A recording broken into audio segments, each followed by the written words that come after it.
Halo, selamat pagi Bapak Ibu Saudara-saudara yang terkasih di dalam nama Tuhan Yesus Kristus. Berjumpa lagi pagi hari ini dalam sapaan dan renungan pagi GKI Salatiga. Hari Kamis tanggal 1 Juli 2021 bersama dengan saya Pendeta Adi Kris. Semangat pagi Bapak Ibu dan Saudara terkasih dalam nama Tuhan. Bahagia sekali pagi hari ini bisa bertemu bersama di hari yang indah ini, dan marilah kita bersama merenungkan firman Tuhan. Namun sebelumnya mari kita berdoa.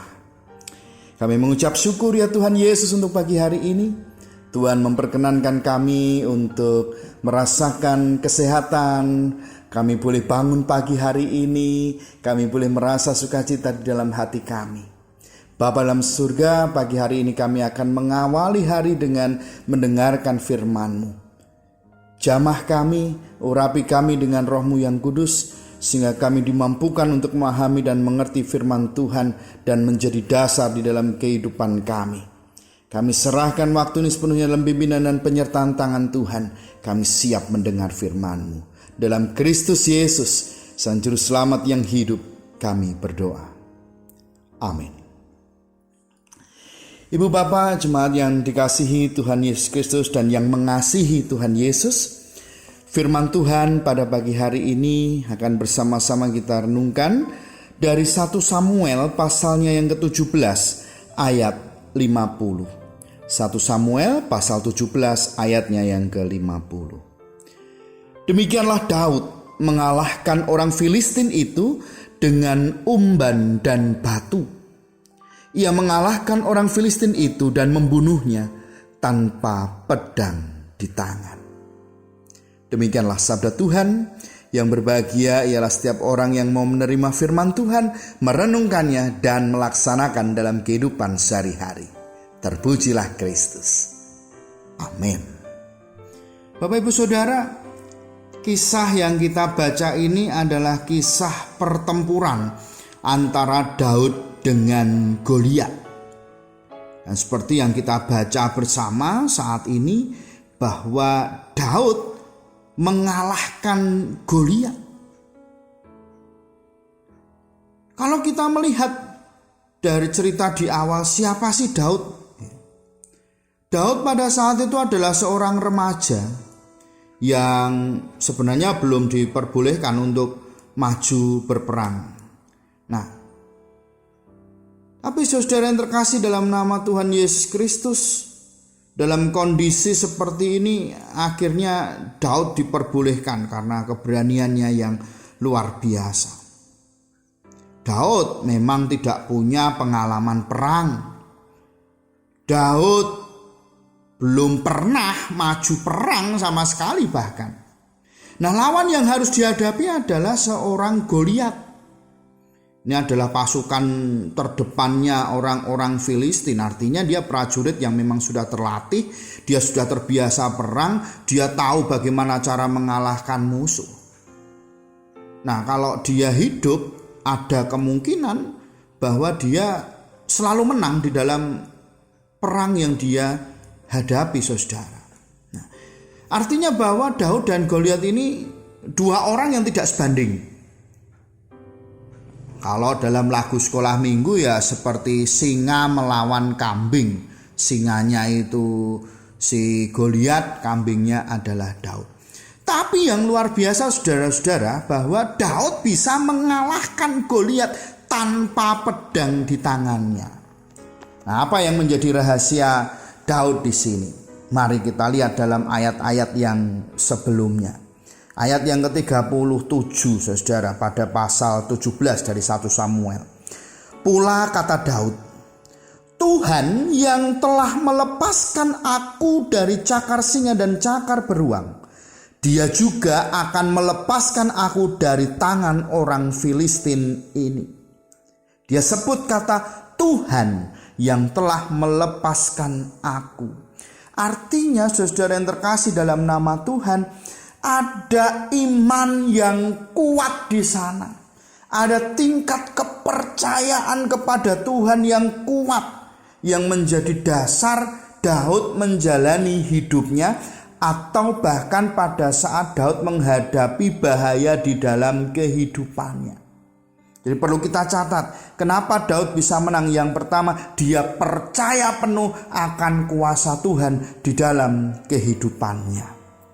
Nah, lalu yang kedua, kita bisa menemukan di ayat yang ke-40. Lalu Daud mengambil tongkatnya di tangannya, dipilihnya dari dasar sungai 5 batu yang licin dan ditaruhnya dalam kantong gembala yang dibawanya, yakni tempat batu-batu. Sedang umbannya dipegangnya di tangannya. Demikianlah ia mendekati orang Filistin itu. Saudara, bukan hanya percaya kepada Tuhan, tetapi lihat, ada semangat yang mendorong Daud untuk juga mempersiapkan diri dengan baik menghadapi orang Filistin itu. Dia pegang tongkatnya, jadi dia memegang tongkatnya, lalu dia harus pergi ke sungai dulu untuk mengambil 5 batu yang licin, untuk nantinya dia akan menyerang si Goliat ini dengan batu itu. Dia juga pegang umban di tangannya. Ada persiapan-persiapan yang dia lakukan. Jadi semangat ini mendorong dia untuk melakukan persiapan-persiapan dalam menghadapi tantangan besar di dalam kehidupannya. Nah, saudara yang terkasih, di dalam nama Tuhan Yesus Kristus kita dapat 2 hal sekarang. Yaitu bahwa keyakinan yang kuat bahwa kuasa Tuhan akan menolong dia. Dia sendiri punya semangat yang kuat untuk mengalahkan si Goliat.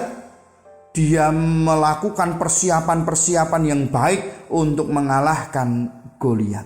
Ini nampaknya yang menjadi kunci keberhasilan dan kemenangan dari Daud. Nah, saudara yang terkasih di dalam nama Tuhan, ada 2 hal yang menjadi pelajaran penting dalam keberhasilan Daud yang bisa kita ambil dalam kehidupan kita saat ini.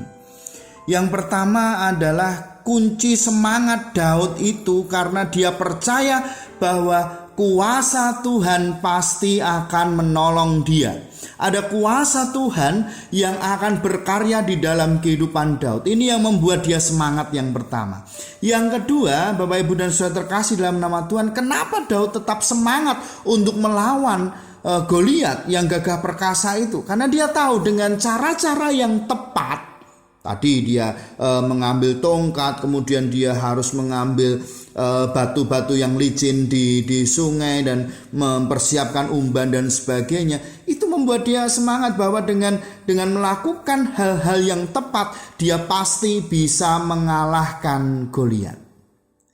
Nah, Ibu, Bapak, dan Saudara yang terkasih di dalam nama Tuhan Yesus Kristus, ini juga bisa kita lakukan di dalam kehidupan kita sehari-hari. Bagaimana kita bisa bersemangat di saat kita menghadapi sesuatu yang nampaknya sulit kita hadapi dalam kehidupan kita sebagai manusia biasa.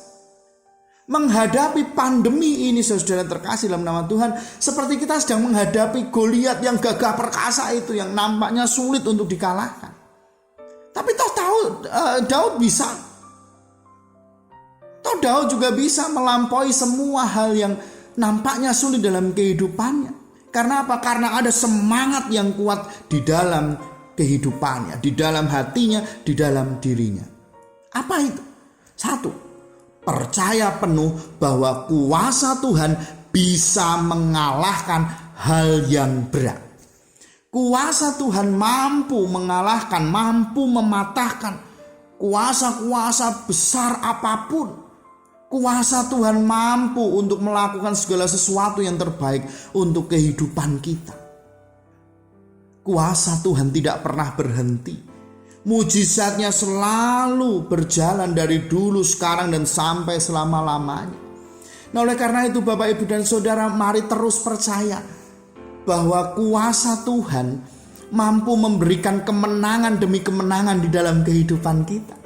Kuasa Tuhan mampu mengalahkan pandemi ini, melewatkan kita dari segala sesuatu yang bahaya. Terus percaya pada kuasa Tuhan. Terus percaya bahwa mujizat Tuhan bisa terjadi dalam kehidupan kita. Engkau akan diberikan kesehatan, engkau diberikan imun yang kuat, engkau diberikan kesembuhan, engkau diberikan segala sesuatu yang terbaik di dalam kehidupanmu, karena kuasa Tuhan benar-benar terjadi dalam kehidupan kita. Nah, saudara yang terkasih dalam nama Tuhan, yang menjadi catatan yang kedua dari Daud yang kita bisa terima saat ini adalah dia tetap semangat, karena dia tahu ada cara-cara untuk melepaskan diri dari bahaya itu, melepaskan diri dari sesuatu yang berat yang harus dihadapi dalam kehidupannya. Dia melakukan cara-cara yang tepat. Nah, kita pun saat ini yang menghadapi dalam tanda petik Goliat kita di dalam kehidupan ini, pandemi ini, kalau kita bisa melakukan cara-cara yang tepat, kita pun bisa terhindar dari pandemi ini. Cara-cara apa? Oh, banyak sekali yang bisa kita lakukan. Protokol-protokol kesehatan yang dianjurkan pemerintah bagi kita, ayo kita lakukan itu. Jangan sampai lengah, saudara-saudara. Tetap tinggal di rumah saja. Kalau tidak ada sesuatu yang terlalu penting, jangan keluar rumah dulu. Hindari kerumunan-kerumunan dengan banyak orang. Tetap menggunakan masker jika kita keluar rumah. Sering-sering pakai hand sanitizer ataupun sering-sering mencuci tangan dan mandi supaya kita bisa terbebas dari serangan pandemi yang sedang terjadi saat ini. Nah, saudara terkasih dalam nama Tuhan, banyak cara yang bisa kita lakukan untuk terhindar. Banyak usaha yang bisa kita lakukan untuk menang di dalam pertandingan saat ini. Oleh karena itu tetap semangat, masih ada jalan. Kita semangat, masih ada masa depan yang cerah dalam kehidupan kita. Tuhan menjamin kehidupan kita. Tuhan memberikan masa depan yang penuh harapan dalam kehidupan kita. Nah, saudara yang terkasih dalam nama Tuhan, kita mendapat dua pelajaran penting dari firman Tuhan hari ini. Percaya pada kuasa Tuhan, percaya pada mujizat Tuhan. Dia akan memberikan yang terbaik dalam kehidupan kita. Terus lakukan hal-hal yang terbaik supaya kita tidak terkena pandemi ini. Ya, tadi 5M dan sebagainya harus kita lakukan dalam kehidupan kita. Patuhi protokol-protokol kesehatan, maka kita semua akan melewati semua ini dengan baik. Kita akan dimenangkan oleh kuasa Tuhan kita, Yesus Kristus. Amin. Kita berdoa. Terima kasih Tuhan Yesus untuk kebenaran firman Tuhan saat ini yang boleh kami terima. Kami belajar dari Daud menghadapi sesuatu yang sulit dapat dimenangkan oleh kuasa Tuhan, dapat dimenangkan dengan semangat yang tinggi, dengan melakukan hal-hal yang tepat di dalam kehidupannya. Kami pun belajar dari Daud, kami tetap bersemangat oleh karena ada kuasa Tuhan yang berkarya di dalam kehidupan kami. Kami pun tetap bersemangat karena ada langkah-langkah tepat yang bisa kami lakukan untuk terhindar dari pandemi saat ini. Kami percaya Tuhan, Engkau akan melepaskan kami, Engkau akan menyembuhkan kami, memberikan kemenangan kami menghadapi peristiwa yang harus kami hadapi saat ini. Kami percaya Tuhan, Engkau akan selalu membawa kami dalam kebaikan-kebaikan hidup kami. Engkau akan selalu mendampingi hidup kami, sehingga segala sesuatu yang baiklah yang kami akan terima dalam kehidupan ini. Mampukan kami untuk menjalankan kehidupan kami sesuai dengan kehendak Tuhan, sehingga dengan demikian Tuhan kami tetap semangat untuk menjalani kehidupan ini dengan sebuah keyakinan kami akan dimenangkan daripada pandemi yang saat ini sedang berlangsung. Terima kasih Bapa, terima kasih Tuhan. Ini doa kami dalam Kristus Yesus, Juru Selamat kami yang hidup, Sang Pemberi semangat kami berdoa.